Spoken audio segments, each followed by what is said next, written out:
దైవజనులు అంటా ఉన్నారు, మనకు రాకడ గడియ ఎక్కువగా దగ్గర పడుతూ ఉన్నది.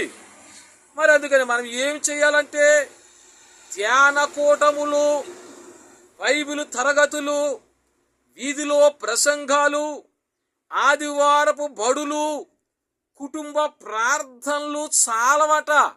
ఏమండి, రాకడలో ఎత్తబడాలంటే దీనిలో ధ్యాన కూటములు, బైబిల్ తరగతులు, వీధిలో ప్రసంగాలు, ఆదివారం బడులు, కుటుంబ ప్రార్థనలు చాలు.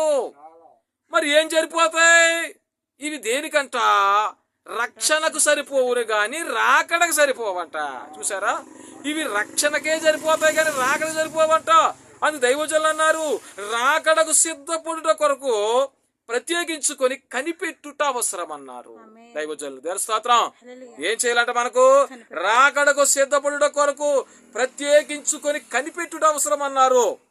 మరి కనిపెడుతున్నామా? మనము లోకాన్ని కనిపెడుతున్నామా?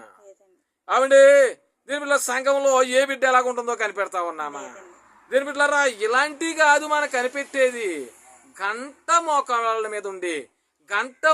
మీద ఉండి కనిపెట్టాలా. దేవా నాకు కనపడము, నాతో మాట్లాడము, దేవా అందరికి కనపడు, అందరితోనూ మాట్లాడమని కనిపెట్టు వరుసలో మనం ఉంటేనే రాకడ మేఘం ఎక్కగలము.